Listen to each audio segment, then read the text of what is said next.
An amazing performance by Team India in Hyderabad. A 133-run victory against Bangladesh in the third and the final T20, and they have now clean swept the series officially, and with an amazing performance, a blast of a performance by the Indian batters, especially. I have Ranjit Mishra with me. Ranjit sir, what do you make of that performance? मतलब बांग्लादेश बिल्कुल ही mismatch था kind of, जिस तरह से batting की और फिर जिस तरह से बॉलिंग की।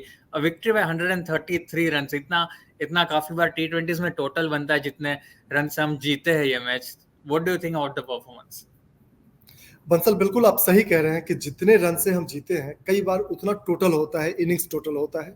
133 रन से जीत मिली है और इसके पीछे सबसे बड़ा क्रेडिट जिसे देना पड़ेगा वो है संजू सैमसन।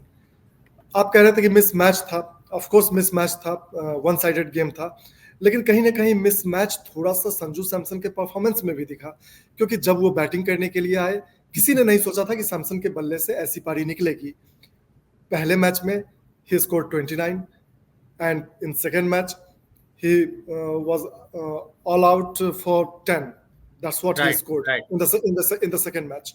तो इसके बाद लग नहीं रहा था कि संजू सैमसन की इतनी बड़ी पारी हमें देखने को मिलेगी। He scored 111 runs in 47 balls, लेकिन जब उन्होंने 100 रन मार्क को टच किया तब उन्होंने सिर्फ 40 गेंदें खेली थी, और इसकी वजह से वो सेकेंड फास्टेस्ट सेंचुरी बनाने वाले इंडियन बैटर भी हो गए T20I फॉर्मेट में। तो शानदार पारी थी। रोहित शर्मा के बाद दूसरे सबसे तेज शतक बनाने वाले प्लेयर बन गए हैं संजू सैमसन को, तो क्रेडिट देना ही पड़ेगा। ओपनिंग करते हुए इतनी शानदार पारी, ऐसी ही पारी हम रोहित शर्मा के बल्ले से देखा करते थे, और अब जबकि रोहित शर्मा रिटायरमेंट ले चुके हैं T20 से, T20 इंटरनेशनल की बात कर रहा हूं बंसल, रिटायरमेंट ले चुके हैं, तो उन्हें रिप्लेस करने के लिए एक ऐसे ही बैटर की जरूरत थी जो उनके अंदाज में बैटिंग करे, बड़े स्कोर खड़े करे और लोगों को लुत्फ आए। मजा आया, भरपूर मजा आया, हमने मजा लिया, फैंस ने मजा लिया, टीम इंडिया बहुत खुश थी, कोच गौतम गंभीर बहुत खुश थे। तो ये यकीनन बहुत बड़ी जीत है। राइट सर, आपने बहुत सही कहा। आपने रोहित शर्मा का एक दो बार नाम लिया सर। अगर रोहित शर्मा की कुछ बातें याद करें, वो जो इंटेंट एग्रेशन की बात करते रहते थे एटलीस्ट लास्ट 3-4 सालों में, और आज हम अगर बैटिंग कार्ड देखें, सबका 200 के ऊपर का स्ट्राइक रेट रहा except for Abhishek Sharma. Everyone was like going on all guns blazing. Hardik Pandya जिस तरह से शॉट्स खेल रहे थे, रियान पराग भी 13 गेंदों में 34 रन बनाए। Suryakumar Yadav was too good, out हुए उससे पहले ऐसा लग रहा था कि शायद दोनों बैटर्स सेंचुरी बनाएंगे, बट स्काई 75 पे ही आउट हो गए। बट सर, मैं संजू सैमसन पे थोड़ा और स्टिक करना चाहूंगा आज जिस तरह वो खेले है, क्योंकि अक्सर उनका बहुत ज्यादा क्रिटिसिज्म होता है कि चांसेस को गवा रहे हैं, अपॉर्चुनिटी मिल रही है बट फिर भी अच्छा परफॉर्म नहीं कर पा रहे। बट आज जिस तरह से उन्होंने इनिंग्स खेली है अपनी सर, डू यू थिंक कि अब उनको एक एक्सटेंडेड रन मिलेगा जो पहले दो मैचेस के बाद आपने जैसे बताया 29 रन 10 रन, ज्यादा कुछ अच्छा कंट्रीब्यूट नहीं कर पाए, तो ऐसा लग रहा था कि शायद ये सीरीज के बाद उनको ज्यादा मौके ना मिले। बट आज के इनिंग्स के बाद क्या आपको लगता है कि अब उनको एक एक्सटेंडेड रन देंगे गौतम गंभीर? आप एक्सटेंडेड रन की बात कर रहे हैं बंसल, मैं ये कहना चाहता हूं कि अब टीम मैनेजमेंट कहीं ना कहीं रोहित शर्मा के सबसे अच्छे रिप्लेसमेंट के तौर पर संजू सैमसन को देख रहा होगा, यानी वो लंबे रेस के घोड़े बनने वाले हैं। आप अगले T20 वर्ल्ड कप में भी इस पारी की बदौलत ही नहीं, जिस अंदाज में खेला, जो इंटेंट दिखाया, आप रोहित शर्मा के इंटेंट की बात कर रहे थे, जो इंटेंट सैमसन ने दिखाया उसकी बदौलत उन्हें कई और मैचेस मिलेंगे इस फॉर्मेट में, और वो T20 वर्ल्ड कप तक उनका सफर चल सकता है, बशर्ते कि बिल्कुल ही सिर के बल खड़ा ना हो जाए सब कुछ। और इतनी बड़ी पारी, इतनी शानदार पारी के बाद सैमसन को जो कॉन्फिडेंस मिला होगा, उस कॉन्फिडेंस को वो जरूर कैरी करना चाहेंगे। एक्सपीरियंस भी हो गया, 9 साल पहले डेब्यू किया था T20 में इन्होंने, और 9 साल से खेल रहे हैं, काफी कुछ इन्होंने फेस किया है अपने करियर में, लगातार इनकंसिस्टेंट परफॉर्मेंस दिया है, और उसके बाद जाकर सैमसन के बल्ले से ये पारी निकली है। तो कहीं ना कहीं ये एक न्यू स्टार्ट की तरह है सैमसन के लिए, और वो इसी तरीके से इसे देखना भी चाहेंगे। बेहतर होगा कि अपने पैर को जमीन पर टिका कर रखें, सर झुकाकर अपने बल्लेबाजी पर इसी तरीके से ध्यान दें, और उनके बल्ले से हमें और भी ऐसी पारियां भविष्य में ज़रूर देखने को मिल सकती है बंसल, ऐसा मुझे लगता है।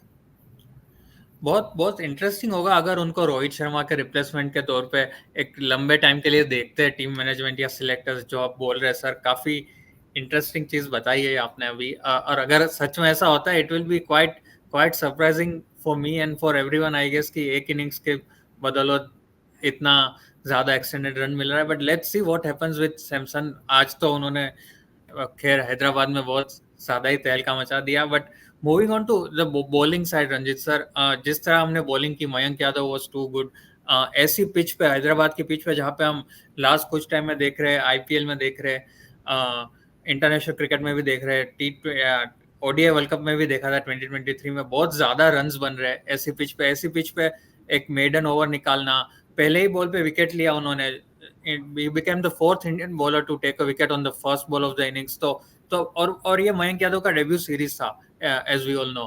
तो what do you think about his performance today? देखिए, मयंक यादव ने बहुत सेंसिबली इस सीरीज में परफॉर्मेंस अपना दिया है, वो नज़र भी आता है। सिर्फ बहुत पेस क्रिएट करना और जनरेट करना ये उनका टारगेट नहीं था इस सीरीज में, वो साफ दिख रहा था। मुझे लगता है कि इस सीरीज में शायद एक बार भी उन्होंने 150 की स्पीड को टच नहीं किया है मयंक यादव ने। इस मैच में भी आप देखिए, 4 ओवर में 32 रन दिए, 2 विकेट लिए, 8 की इकॉनमी है, जो T20 के लिहाज से काफी अच्छी गेंदबाजी मानी जानी चाहिए। पहली गेंद पर ही आउट किया था, जैसा आपने बताया। फर्स्ट बॉल डक हुआ था बांग्लादेश का, तो पहली बॉल पे ही झटका दे दिया था। और इसके बाद हमें जिक्र रवि बिश्नोई का भी करना चाहिए। एक स्पिनर वो हाई स्कोरिंग मैच में एक मेडन ओवर डालता है, 4 ओवर में सिर्फ 30 रन देकर 3 विकेट लेता है, तो उनकी भी तारीफ करनी चाहिए। और मुझे लगता है कि इस फॉर्मेट में रवि बिश्नोई को कंसिस्टेंटली टीम मैनेजमेंट को चाहिए कि टीम के अंदर बना के रखे।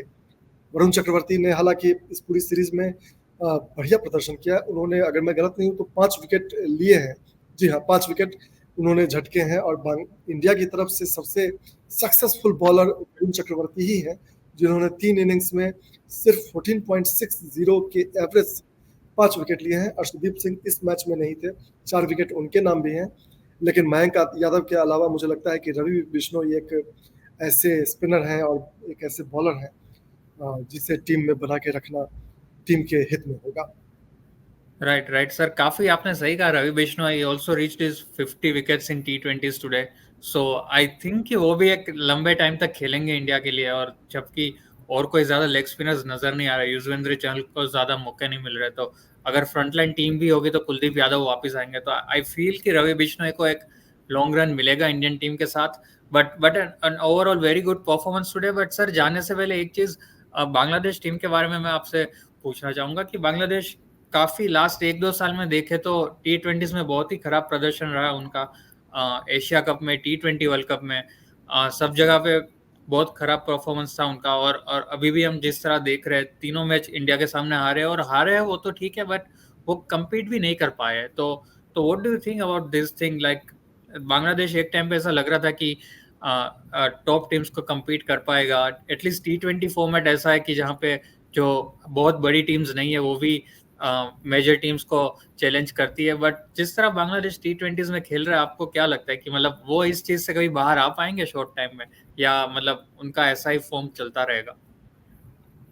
देखिए, जहाँ तक ये बात है कि बांग्लादेश की इस परफॉर्मेंस को देखकर क्या लगता है, तो इसका जवाब अगर मैं बहुत प्लेन, सिंपल और छोटा दूं, तो मुझे कुछ नहीं लगता। बांग्लादेश से आप क्या उम्मीद कर सकते हैं जब इस तरीके से वो रन लुटाए और फिर उनके बैटर पहली बॉल पर आउट हो जाए। और सेल्फ कन्फेशन देखिए ना, इस मैच से पहले आफ्टर सेकेंड T20 आई, बांग्लादेश के कैप्टन ने कहा कि उनकी टीम को पता ही नहीं है कि 180 रन कैसे बनाए जाते हैं। जब एक कप्तान आगे आके मीडिया के सामने ये कहता है कि his team doesn't know how to score 180 runs in a T20 match, तो ये बताता है कि उनका मनोबल पहले ही टूट चुका था। और टूटे हुए मनोबल के साथ आप इंटरनेशनल मैचेस नहीं जीत सकते। हालांकि जब इंडिया का टूर उन्होंने स्टार्ट किया था, तो उन्होंने बड़ी बड़ी बातें की थी टेस्ट सीरीज को लेके। टेस्ट सीरीज में क्लीन स्वीप हुआ, और T20 को लेकर इनिशियली उनकी ओर से कोई बयान आया भी नहीं था। हाँ, उन्होंने ये ज़रूर कहा था कि हमारा अप्रोच एग्रेसिव रहेगा। किसी भी मैच में एग्रेसिव अप्रोच दिखा नहीं। आज के मैच में मुझे लगता है कि लास्ट मैच में सिर्फ एक बल्लेबाज है बांग्लादेश का, उसका नाम है तौहीद हृदय, जिनके बल्ले से 42 बॉल 63 आया, और ये लगता है राइट। कि थोड़ा सा एग्रेसिव अप्रोच था। लेकिन वो कहते हैं ना कि अब पछताए होत क्या जब चिड़िया चुग गई खेत। तो अब स्कोर बनाकर ही हृदय क्या हासिल कर सकते थे जब खेल ही खत्म हो चुका था। तो बांग्लादेश को काफ़ी मेहनत करनी होगी, मशक्क़त करनी होगी, और बैक होम जो टर्मोइल है और जो अनस्टेबल कंडीशन है उनके कंट्री में, उसको देखते हुए मुझे लगता है कि थोड़ा-सा अभी ग्रेस मार्क देना बेटर रहेगा बांग्लादेश को। होप कि उनके मुल्क में, उनके देश में सब कुछ बेहतर हो जाए और फिर वो एक बार फिर से अपनी टीम को इकट्ठा करके और मजबूत टीम बना के हमारे सामने आएंगे तो बेहतर होगा। राइट राइट, जैसा आप बोल रहे सर कि उनको ये नहीं पता 180 रन कैसे बनाएंगे, तो 300 रन तो बहुत ही आउट ऑफ स्कोप था उनके लिए। और वही चीज देखने वाली जिस तरह से आज पूरा मैच हुआ। So India one the series 3-0, India clean sweep Bangladesh. Thank you everyone for watching us. Thank you Ranjit sir for all your valuable insights, and to all the viewers, stay tuned to Cricket Next. Follow us on all our social media handles because we'll bring you all the updates from the world of cricket.